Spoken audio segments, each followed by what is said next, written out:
안녕하세요. 이번 영상에서는 폐암 가능성을 확인할 수 있는 유전자를 소개하겠습니다. 바로 GST 유전자형입니다. 글루타티온 S 전달 효소를 암호화하는 유전자형입니다. 이 유전자형은 세균에서 포유류까지 보편적으로 존재하며 아미노산 배열의 차이에 의해 8개의 종류로 분류됩니다.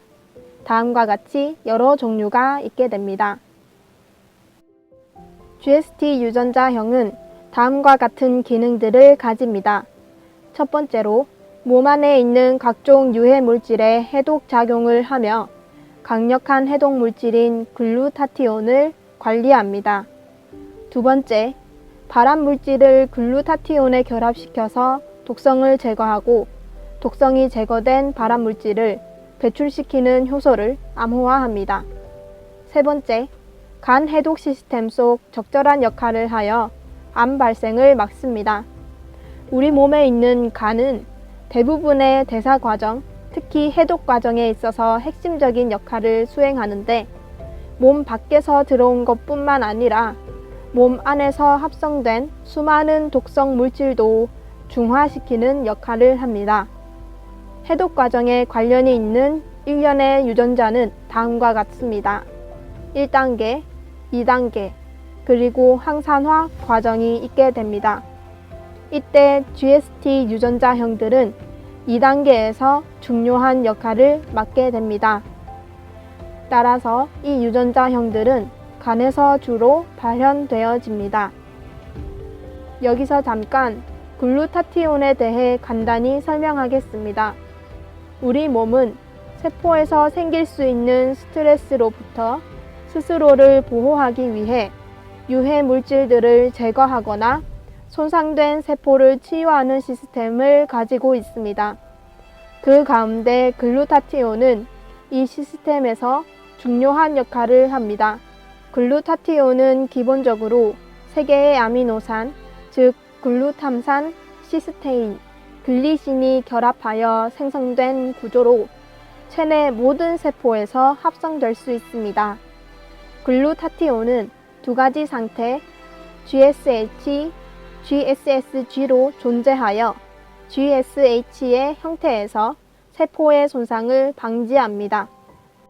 다시 GST 유전자형으로 돌아와서 전립선암과 유방암, 간암 등 내분비 계통의 여러 암의 발암 과정에 관여합니다. 우리가 살아가면서 발암 물질에 대한 노출은 사람마다 다르지만 해독을 담당하는 해독 단계의 효소들의 효율성에도 큰 편차를 보여 특히 발암 물질에 대한 노출 정도가 크고 해독 단계의 효소들의 활동도 느릴 경우 암이 발병할 가능성이 높아집니다. GST 유전자형에서 돌연변이가 일어나게 되면 어떤 질병들이 발생하게 될까요? 많은 GST 유전자형들 중에서 두 가지를 예시로 알려드리겠습니다. 첫 번째, GSTM 또는 GSTM1은 특정 유전자에 의해 활성화된 발암 물질을 분해하는 기능을 갖고 있습니다. 그러나 이 유전자가 돌연변이가 일어나게 되면 암 종류 중 특히 폐암에 걸릴 확률이 높아집니다. 두 번째로 GSTP 또는 GSTP1이 있습니다.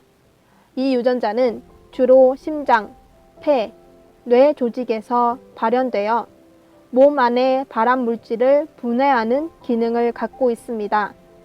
그러나 GSTP1 유전자가 제대로 기능을 하지 못하면 몸 안에 있는 독성 물질을 몸 밖으로 배출하는 기능이 느려져 독성 물질들을 원활히 배출하지 못합니다. 배출되지 못한 독성 물질이 체내에 남아있게 되면 만성 피로 증후군과 이유 없는 전신 통증 형상 등과 같은 증상들이 나타납니다. 특히 흡연자의 경우 비흡연자에 비해 후두암, 폐암에 걸릴 확률이 상대적으로 높으며 아토피 환자의 경우 천식으로 전이되는 확률이 상대적으로 높은 것으로 보고되고 있습니다.